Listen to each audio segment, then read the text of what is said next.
हमारे चैनल पर सभी भक्तों का हार्दिक स्वागत है।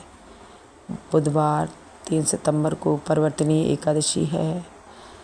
वैष्णव समाज में एकादशी का त्यौहार बड़े ही हर्ष और उल्लास के साथ मनाया जाता है। इस दिन भगवान लक्ष्मी नारायण की पूजा की जाती है और सभी भक्त भजन कीर्तन का आयोजन करते हैं।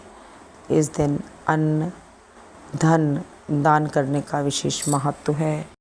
तो व्रत रखने वाले व्यक्ति को अन्न ग्रहण नहीं करना चाहिए, क्योंकि अन्न में भगवान श्री विष्णु ने एकादशी के दिन पाप का वास बताया है। इससे पूरे दिन फलाहार ही किया जाता है। भगवान विष्णु की महिमा निराली है। विष्णु जी की पूजा से सुखों में वृद्धि होती है। एकादशी के दिन दान करना सबसे अधिक शुभ माना जाता है।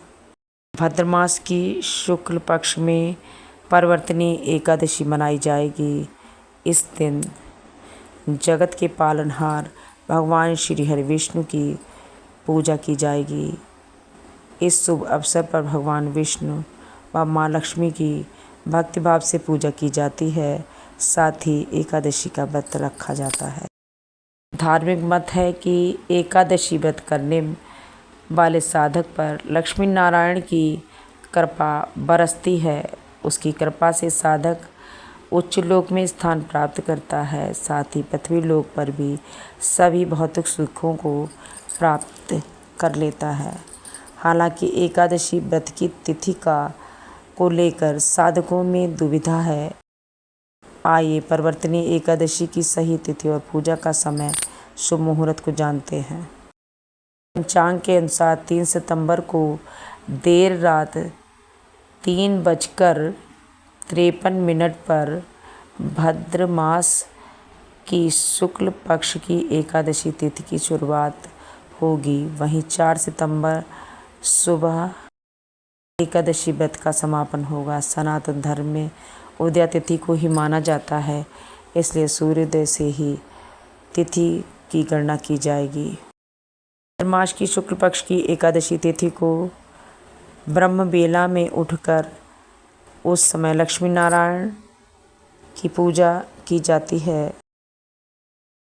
साफ सफाई करके दैनिक कार्यों से निवृत्त होकर गंगा जल युक्त जल से स्नान करने के बाद आचमन करें, पीले वस्त्रों को धारण करें और आत्मा के कारक सूर्यदेव को जल अर्पित करें। इसके बाद पंचामृत बनाकर भगवान श्री हरि विष्णु का अभिषेक करें।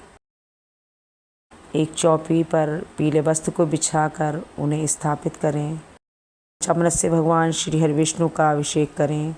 पूजा के समय लक्ष्मी नारायण को श्रीफल, पुष्प, फूल, चावल की खीर अर्पित करें। व्रत कथा का पाठ करें और मंत्र का जाप करें। वही पूजा का समापन आरती से करें।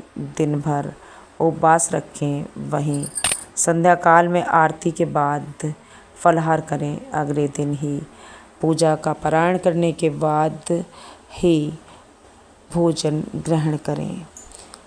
व्रत के दिन केवल फलाहार ही करना है, अन्न ग्रहण नहीं करना, क्योंकि भगवान श्री हरि विष्णु ने एकादशी के दिन अन्न में पाप का वास बताया है। इसलिए व्रत रखने वाले व्यक्ति को ग्रहण नहीं करना चाहिए।